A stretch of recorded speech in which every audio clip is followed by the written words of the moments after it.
நம்ம யோசிக்க வேண்டியதாக தான் இருக்குது. இப்போ மீட்டுறது, படிக்கிறது, வாசித்தல் அப்படின்றதெல்லாம் இருக்குதுன்னா இந்த உடம்புல நம்ம மீட்டுறது அப்படின்னா எப்படி மீட்டுறது அப்படின்னு கேட்டால் சுவாசம் தான் கால். சுவாசத்தை கொண்டு தான் இந்த உடம்பு மீட்டப்படுது. இந்த உடம்பு எப்படி மீட்டப்படுது அப்படின்னு கேட்டால் சுவாசம் தான். கோபமாக இருக்கும்போது ஒரு மாதிரியான சுவாசம், நீங்கள் மகிழ்ச்சியாக இருக்கும்போது உங்கள் சுவாசம் இன்னொரு மாதிரியாக இருக்குது. நிறைய ஓடுனீங்கன்னா சுவாசம் வேறு மாதிரியாக இருக்குது. ரொம்ப சைலண்ட்டாக இருக்கிறீங்க அப்போ உங்கள் சுவாசம் வேறு மாதிரியாக இருக்குது. சுவாசத்தை சீர்படுத்தினா உடம்பும் சீராகும். சுவாசத்தை சீர்படுத்தினா உடம்பும் சீராகும். சுவாசத்தை நிறுத்தினா மனசுலேருந்து எண்ணத்தையும் நிறுத்தலாம். சுவாசத்தை நிறுத்தினா நீங்கள் வேணால் ஒரு கணம் இப்போ செக் பண்ணி பார்த்துக்கலாம். சுவாசிக்காமல் கவனம் இருங்க, மூக்கில் மூச்சு போது வருது இல்லை, நிறுத்துங்க, எண்ணமும் வராது. வேறு எதையும் யோசிக்க முடியாது உங்களால். நிறுத்தி பாருங்கள்.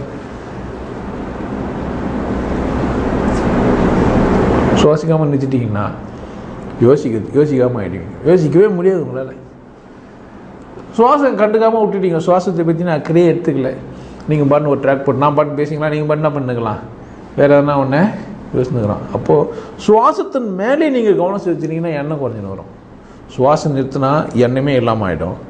சுவாசத்து மேலேயே கவனம் வச்சுக்கினே இருந்தீங்கன்னா எண்ணங்கன்னா அவன் கட்டுப்பாட்டுக்கு வரும், எண்ணம் இல்லாமல் போயிடலாம். இது எளிமையாக தானே இருக்குது. இது எதனா பெருசாக என்ன இது தந்திரம் ரகசியம் எதனா இருக்குதானே?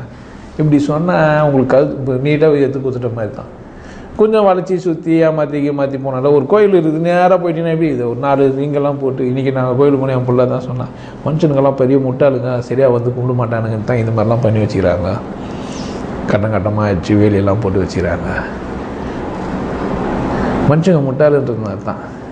எறும்புங்கெல்லாம் கோயிலே கட்டுறது இல்லை, அதுங்கெல்லாம் அழகாக போவோம் பார்த்துக்கிறீங்களா? அதுங்கெல்லாம் தனியாக வேலி வச்சா போயினுக்குது. இந்த பக்கம் மனுஷங்க ஒருத்தர் பூந்துக்காத மாதிரி நான் முன்னாடி வந்துட்டேன், நான் பின்னாடி வந்துட்டேன், எங்கே வாய் சொல்லிட்டு திடீர்னு உள்ளே பூந்து இதெல்லாம் பண்ண பார்த்துக்கிறீங்களா? எறும்பு லைனில் போச்சேண்ணா போதா பார்த்தீங்களா? இல்லை. இந்த மனுஷன் அந்த மாதிரிலாம் போய்ட்டு வான்றதுக்காகவே அந்த ஸ்டீல்லாம் தகடெல்லாம் வச்சு சுற்றி வர வச்சுருப்பான் நம்மளெல்லாம்.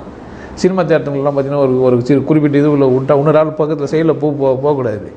அந்த மாதிரி அப்படின்னு தலைமையில ஏறி போகிறவங்களாங்கிறான். ஒரு காலகட்டத்தில் அப்படிலாம் ஆச்சு. இப்போலாம் வந்து ஆன்லைனில் புக் பண்ணிட்டு இப்போ போயிடுறோம். டிக்கெட்டுங்களில் பார்த்தீங்கன்னா இதெல்லாம் ஒரு ஒழுக்கமற்ற ஒரு தன்மை. சுவாசத்தில் ஒழுக்கமற்ற ஒரு தன்மை இருக்குதான்னா இருக்க தான் செய்யுது. எண்ணம் மாறும்போது சுவாசமும் என்னாவது ஒழுக்கமற்றதாக போகுது. நீங்கள் பண்ணி நீங்கள் எதுன்னே கற்பனை பண்ணுறீங்க, யாரோ ஒரு கோபமான ஆள் உங்களுக்கு ஏதோ தீங்கு செஞ்ச ஒரு மனிதனை நினைக்கிறீங்க, பல்ல கச்சின்னா அப்போ சுவாசம் எப்படி இருக்கும்னு நினைக்கிறீங்க? சூடாக பயங்கர டென்ஷனா, ஆள் எதிர்வே இல்லை.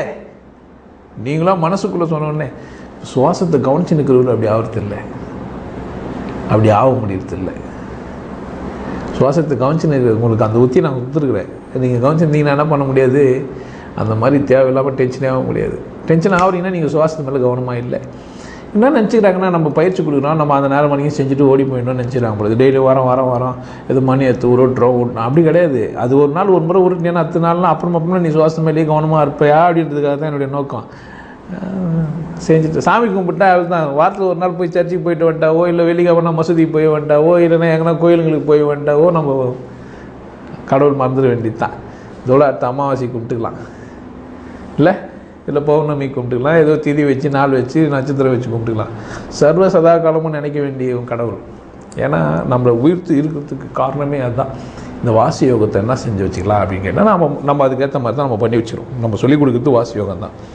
ஆனால் இப்போ வாசி யோகம் அப்படின்றதுனால என்ன பண்ணோம், கைங்களெல்லாம் ஊற்றிக்கணும், விரலுங்கெல்லாம் வித்தியாசமெல்லாம் வச்சுக்கணும். நீங்கள் இப்படிலாம் வச்சு இந்த கையை இப்படி போட்டு அமுக்கி இது வழியாக ஈத்து இந்த பக்கம் ஈத்து.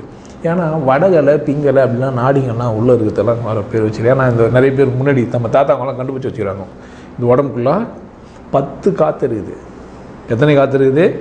10 காற்று இருக்குது. 10 நாடி முக்கியமானதாக இருக்குது. அதனால தான் தசரதன் இது பேர்.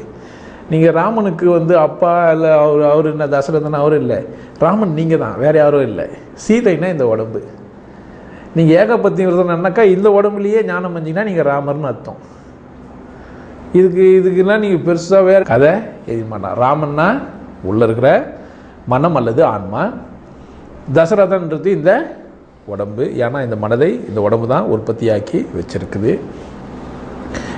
சீதைன்றது இந்த உடம்புக்கு அசல் பேர்.